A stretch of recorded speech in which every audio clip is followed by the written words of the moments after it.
we're all writers, but we're also all readers, and all readers need more books to read. They will always need more books to read. Our books, we cannot pump them out fast enough to satisfy the community. So it's great that there are other writers there.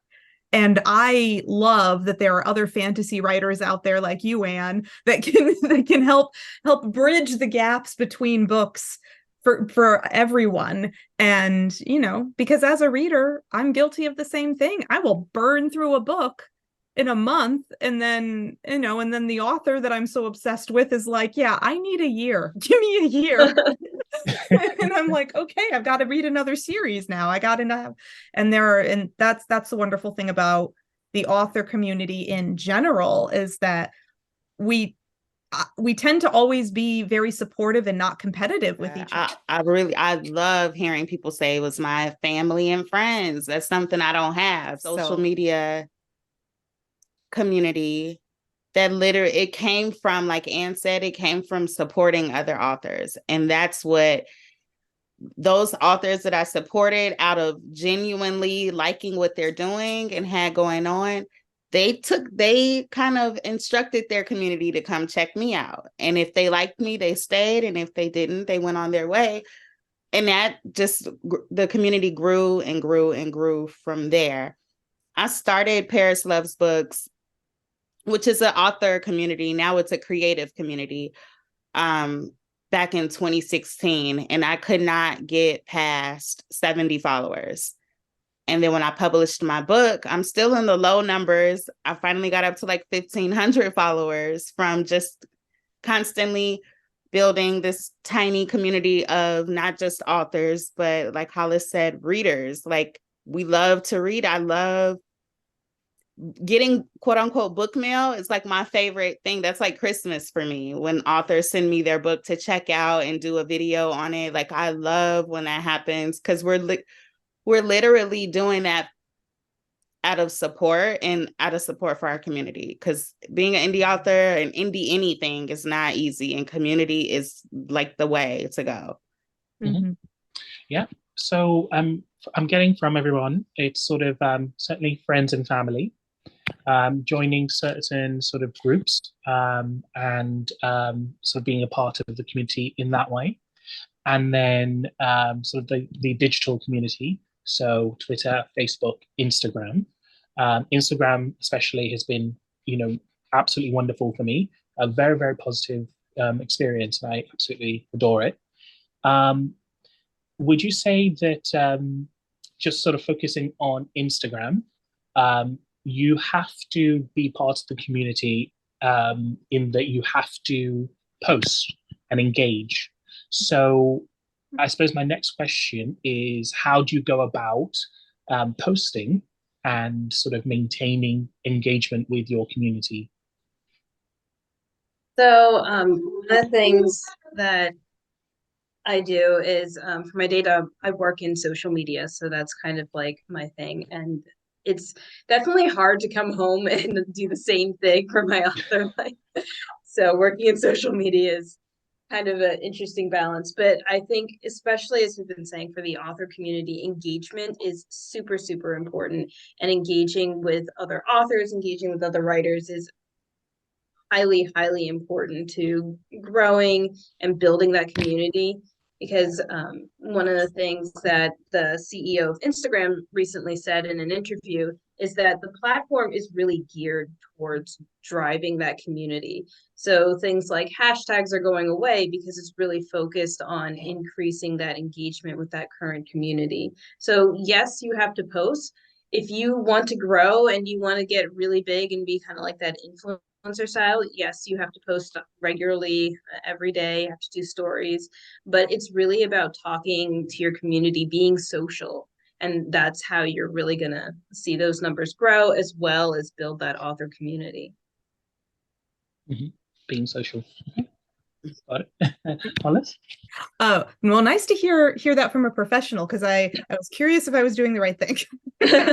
I give plenty of advice on that. Yes, thank you. I as I've mentioned, I'm not I'm not huge on social media. I am a designer, so a lot of my posts, I try to make sure to post regularly. I'm not a post every single day person because I just don't see the value in that. I feel like if my post is just a bunch of fluff, then it just doesn't matter. It's just a passing scroll kind of thing. Like I need to actually have something, of substance for people to stop and pay attention to it.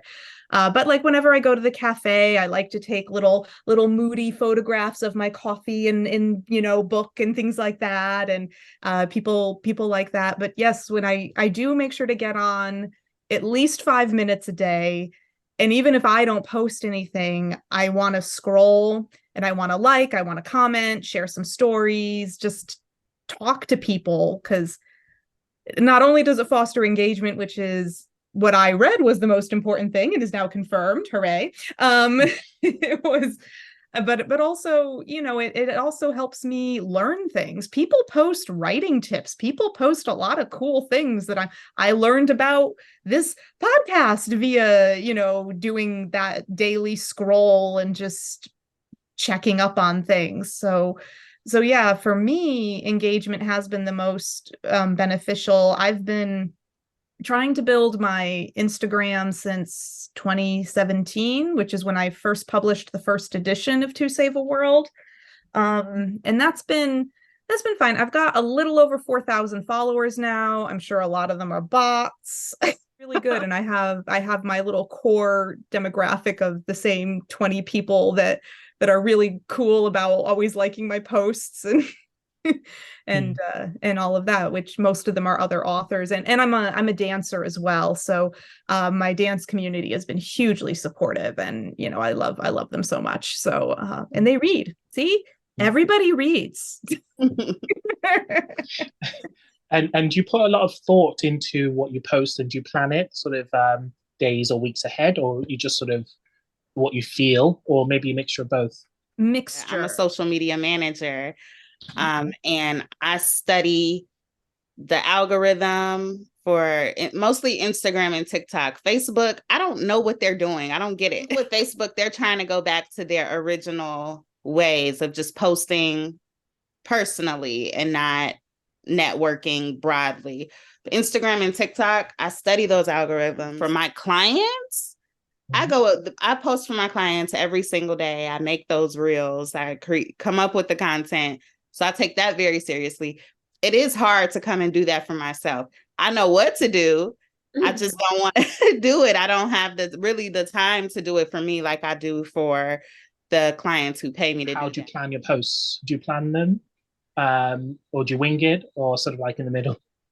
Now I wing it, but if I have something coming up, like I'm querying for this book deal, if I get a book deal, I know I'm going to have to plan out those posts for not to bring them up again. My clients, we plan out a month in advance. The reels I would like to do. I think the key is, my opinion, you have to post a reel every day. Unfortunately, it cannot be fluff, as Hollis said. It has to have substance. But like I think talking in your reel, like personally talking and not just being like a picture of a beach or a video of a beach, with those do well sometimes. But like if you're not introducing yourself, but engaging, being social on social media, I think that stuff does really well. We were not seeing a lot of growth with my clients, but when they started talking in their reels, viral. And now one is over 10,000 followers. And just less than a month ago, they were at 2,000 followers. So like, social media is interesting, and I don't think the world was ready for what it could do. And now we're all trying to scramble and figure it out. I mean, there's a science to it, I think, is what you're saying. And absolutely. I think you have to add sort of value, perhaps. It may be sort of entertainment value, like cats posting cats. I mean, I personally like watching cats sometimes, but also information and just adding sort of value. And when you're speaking about this, are you speaking about TikTok and Reels, or Instagram, or both? Both. TikTok. TikTok is kind of a hit or miss. I think the more you post, the more the algorithm will favor the algorithm guides, as I've seen them called on TikTok. They'll favor you and they'll push your content. But I saw something recently while I was doing my research that